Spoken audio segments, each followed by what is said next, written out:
all too familiar scene in America. Another deadly school shooting, this time at a private Christian school in Nashville, Tennessee. Guns are now the leading cause of death for children between the ages of 1 and 19 in America. Gun safety is part and parcel of true reproductive justice. Being able to raise your children free from gun violence is a Planned Parenthood issue because it all comes back to personal sovereignty and bodily autonomy and being able to live a healthy life free from violence in whatever form that takes. Grief turned to anger today in Nashville. Thousands of protesters descended on the state capitol to demand action on gun reform. All of our staff were heavily invested in raising our voice around the tragedy. People came to us because I think they see that we are an organizing force. On the 30th, a lot of nonprofit partners in Nashville got together to do a rally at the Capitol. These were children's lives lost, and we needed to see action around gun control, and no action was being taken. Students from March for Our Lives, also Gen Z for Change, got together and sort of led the student response. Students have walked out from school today to take a stand against gun violence. This is through March for Our Lives. Planned Parenthood stands in solidarity with this movement. Very early in the morning, 7:30, people were already convening, and I led on the live feed, and people followed us online to know what was going on. I was able to see the rally that was at Legislative Plaza move into the Capitol, onto the Capitol steps, go into the Capitol Rotunda, seeing the action there, going into the House side before they started convening. I was invited to be part of this amazing group that was honored on the floor of the Senate for Women's History Month. And when we arrived that day, by that point, thousands of school children had arrived and they were making their voices heard. And it was heartbreaking to stand in the Senate and hear them outside the doors singing "Stand By Me." The students were the ones who called upon representatives to, say something in the House session that was happening. And that's when the Tennessee Three, Justin Jones, Justin Pearson, and Gloria Johnson, took to the well in the House. No action, no peace! No action, no peace! No action, no peace! No action, no peace! We went to the well to listen to the 7,000 voices of people who were there outside the doors asking for change, primarily children and teenagers. Going to the well was us taking our claim to the First Amendment right to speak up and to advocate for what we know to be right in our hearts and in our minds and in our spirits after being silenced. Witnessing that moment, I think all of us were just thinking, like, finally, because this silence is killing us, literally. Never in our minds would we think that that would be grounds for expulsion. And then we started hearing rumors of expulsion that very same day. They're kicking us off committees. They're threatening to take a vote to expel us today. Our member ID badges have been shut off. Our representative ID badges have been shut off. Gloria and Justin had been given notice that they were going to be kicked off the committee. We knew their keys had already been turned off. That made me feel absolutely sick because I could see the writing on the wall. We started mobilizing as quickly as possible with every muscle we could possibly muster. It was a coordinated effort to see to it that they were able to get inside Cordell Hall to even be on the committee meeting. We were one of the only nonprofits who were live streaming in the committee meeting that day because there's something so powerful about if you are somebody who's not able to be in the room, to having that first-hand account of what is happening when your rights are being stripped away from you. I was helping explain to folks online, like, this is what's going on. Both Gloria and Justin were trying to hold their seat and they basically got shut down. And that was when Julie started disrupting. Let her speak. I'm a constituent of Justin Jones, and the reality of what this meant, my voice as a Tennessean was no longer represented in the people's house. And so I spoke up. That's my representative. I recognize him. Oh, that's That's a good one. I held their phone and mine to kind of document the whole thing, and the state troopers took them out. That's my representative. Let him speak. Let him get his job. Y'all work for the people. Can I say something before y'all kick us out? Most of us are here because we object to our representatives that have stood up for us in the light of this mass shooting. We're all in shock. And when they stand up and try to help us. Continue talking. Yeah. Our children are dying, and these people sit up here and want to go about business as usual. It can't be business as usual anymore. Our kids can't go to school. What is wrong with you people? You're my representative. I'll be at your door. They did what we asked them to, and I thank them. I got kicked out of the committee meeting, and that was all on live. And we had people commenting on the Instagram live being like, where do I need to be? Like, tell me where to go. It was a community effort of immediate, rapid response in a way that I know I've never seen. People need to show up today at 4 o'clock, take up seats in the gallery. We came back for the full House session, and that's where the resolutions were introduced for expulsion of the Tennessee Three. None of us really knew what was going to happen, but I think all of us in there were fully prepared for the worst because they had lined the entire rotunda and gallery with state troopers. The tensions were so palpable. And so in that moment, Julie and I were fully prepared to start chanting, help people get the courage to also raise their voice. And at one point, I looked at Julie and I said, I don't think we're going to have to lead anything. You have that moment, which we caught on live, where the 3 resolutions are filed and the gallery just erupts.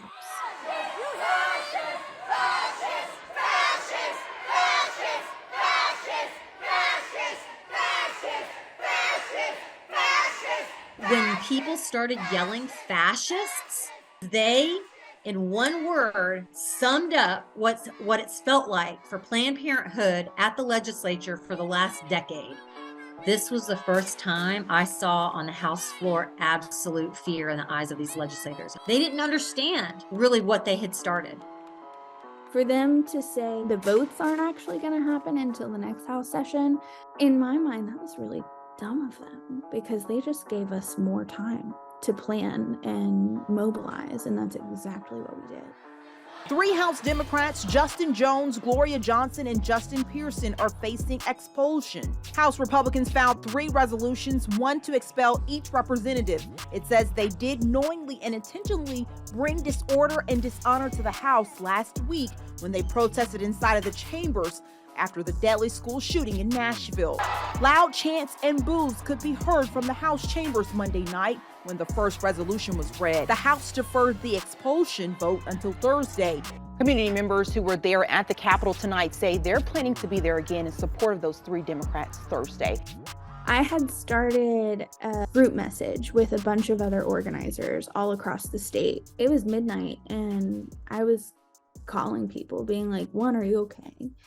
2, are you going to be there on Thursday?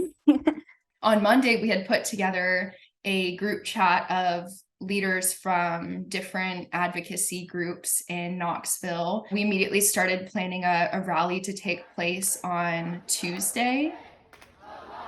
I got a text message that they were attempting to expel Justin Pearson. A local activist in town was like, hey, Antoine, is Planned Parenthood going to do anything? Planned Parenthood was going to get involved with this. We booked buses from Knoxville and from Memphis so that Justin Pearson and Gloria Johnson's constituents could be present.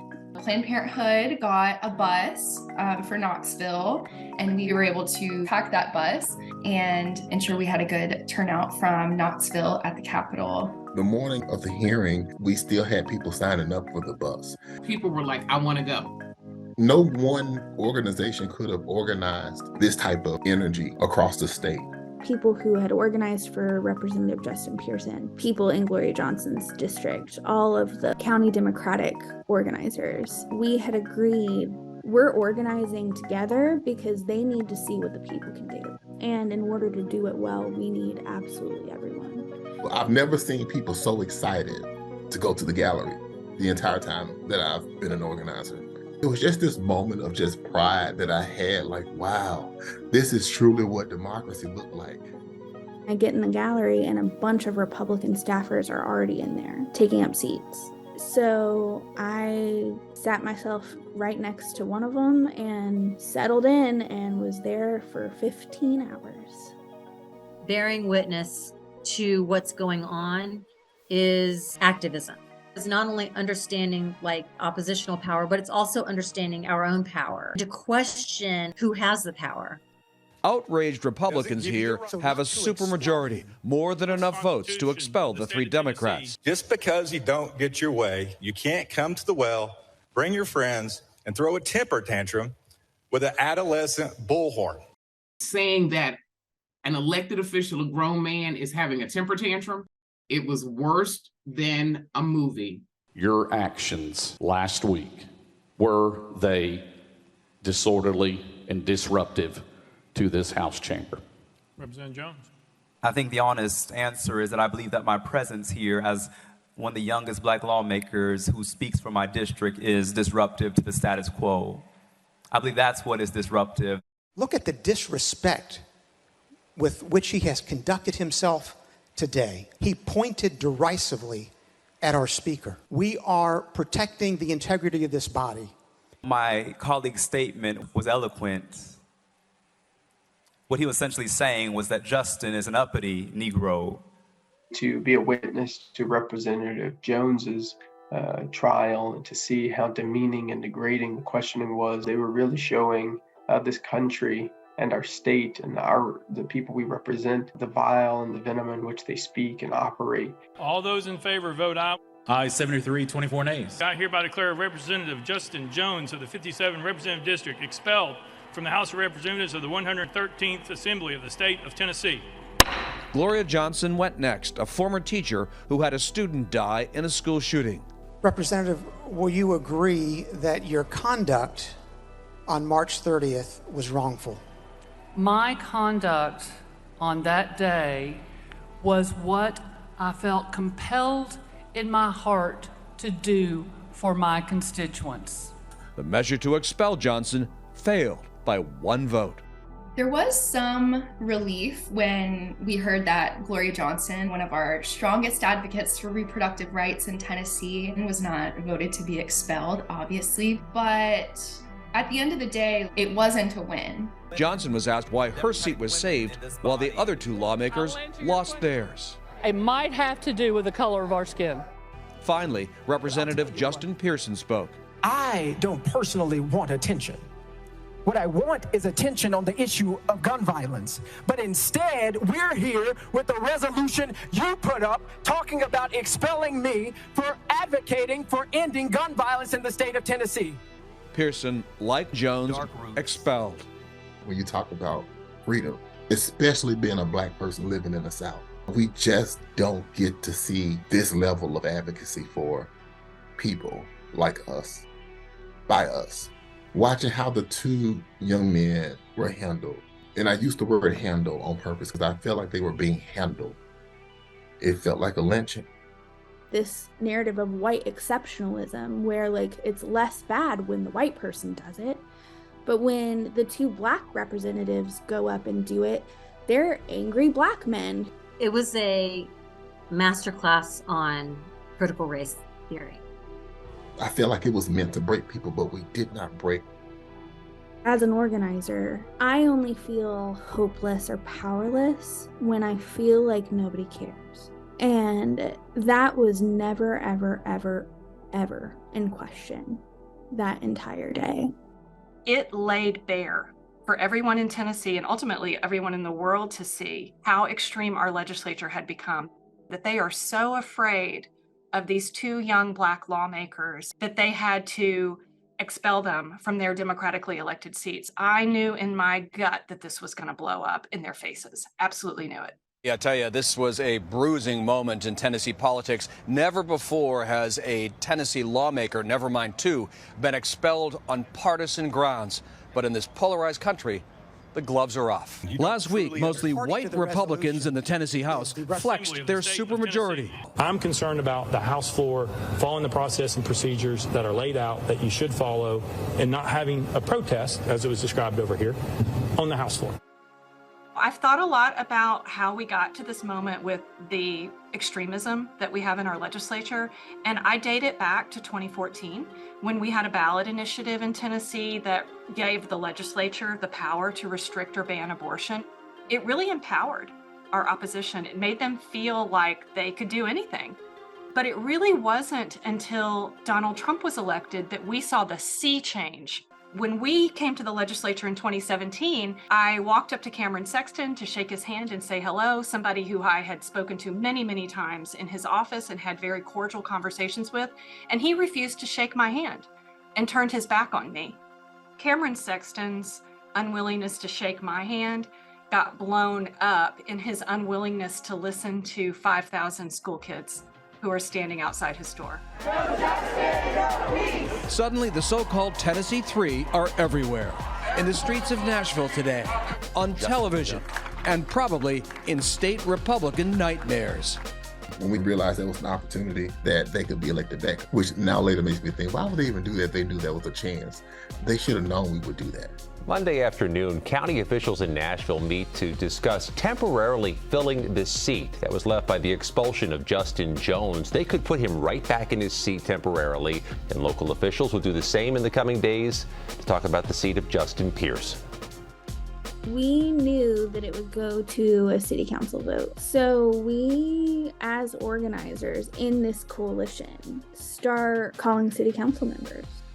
And then they call for the special vote to happen. We knew that Metro Council at 4:30 was going to have a special session to reinstate. The next full House session was going to be at 5 p.m. So it's a tight time frame, and you can see that. Close the machines, take the vote.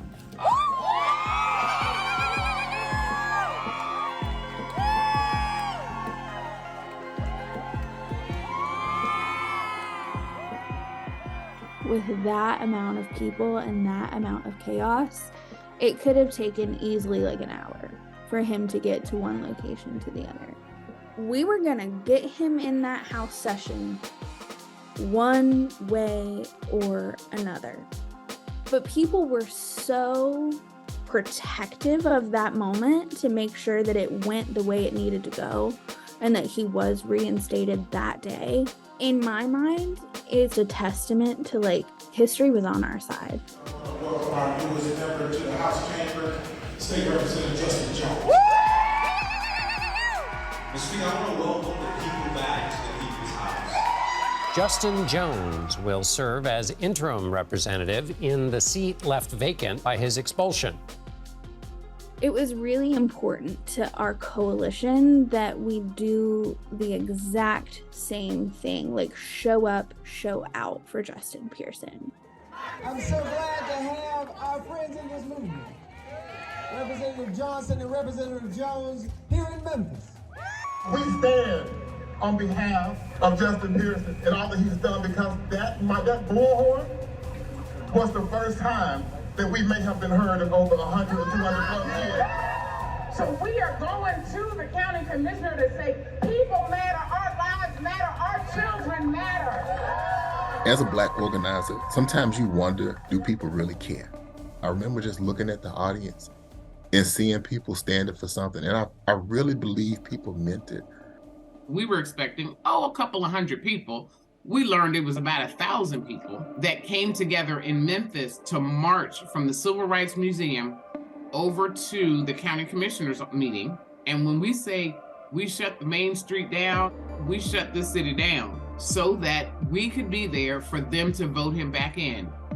It was like a movie. In fact, a former organizer for Planned Parenthood, she was walking around outside the hearing with a bag of microwave popcorn. I said, Miss Gail, I said, is that your lunch? She said, babe, I had to come down here. This is a movie. I brought my popcorn. To be a part of the march was humbling and spirit lifting after a really difficult time, a really difficult week. To see so many hundreds, over 1,000 people moving their feet from a place of persecution, the Lorraine Motel, right, to the place of power and of government in Shelby County. He is a testament to our story as a city and the power that we all collectively wield. The vote happened in less than a minute. The item passes. Tonight, ousted State Representative Justin Pearson is headed back to his seat in the Tennessee State House. The decision To have been let down so much with legislation in this state, it felt so good. They tried to expel the people's choice and the people's vote. And they awakened a sleeping giant. And now Pearson heads to Nashville, where he will be sworn in tomorrow morning. Right after they voted him back in, literally within an hour, we had contracted the bus and we had a packed bus to go back up there for his swearing in on that Thursday. This national attention and scrutiny that was on Tennessee in that moment, it was really important that we demonstrate the strategy and ability to mobilize as Southern organizers and to show that we do have really incredible progressive leadership in government. And I think we did all three of those things in a really powerful way. We have built an advocacy infrastructure over the past decade, and it bore fruit with the Tennessee 3. The story's not over. We have an opportunity with the special session coming up to make visionary changes to our gun laws here. That will be a chink in the armor nationally. If we can win Tennessee, we can win the nation. Planned Parenthood is concerned about the humanity of people. We don't only stand up for repro health issues, we stand up for people issues. In the post-Dobbs world, I really see us as a social justice organization that expresses that through healthcare services and intersectional advocacy, whether it's gun safety, voting rights, or immigration, or whatever the issue is. As long as those groups are progressing and building power and bringing new voices, that makes Planned Parenthood stronger. I support Planned Parenthood because I really believe it as an organization is a beacon of light for the movement of justice. We have to have people who are organizing by centering the voices of the communities that are most marginalized, centering the voices of the people who have been pushed to the periphery the most. In this fight for reproductive rights, in this fight for environmental justice, in this fight for our community's democracy. It's awesome that Tennessee has a Planned Parenthood that has one affiliate that expands across the entire state. There's a communication that we have amongst each other that we share that aligns us with all of the folks in our communities across the state. I don't think we have ever seen a better lived example of the intersection of all of our issues, of our organizing strategy and tactics across the state, and we've seen what it can do. The potential that this moment has brought us to build power is kind of unfathomable. The supermajority, they want more than a supermajority, and they're going to stop at nothing to get that. And I think they, effed up and found out that we're not going to take it anymore. We have a whole statewide coalition regularly communicating and collaborating on events, on action. We're watching now. We are all watching, and we are ready to take action whenever and however these attacks take place again. People power is the most powerful thing that we've got, and we have plenty of that. The strength of the progressive movement is here in the South, and we've got the history and the roots to prove it. Nobody's going to save us but ourselves. There's so much more work to do because now the lid is off. Everybody's going to have to participate. And I'm not saying that you got to lift a mountain. Sometimes just dial a number, just knock on a door, just invite people to get involved, just show up to an event. Stepping outside of your comfort zone right now is going to be paramount for all of us. The course of history has changed in Tennessee. It's a different world that we're in now, and I think that we're trying to do what we can to step up and meet the moment.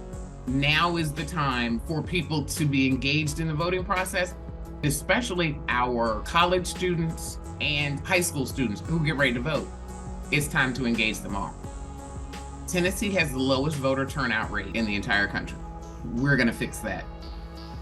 The writer Elie Wiesel said that the opposite of love is not hate, it's indifference. And what the Tennessee Three showed us is that there are thousands of loving and anything but indifferent people in Tennessee. And that gives me a lot of hope.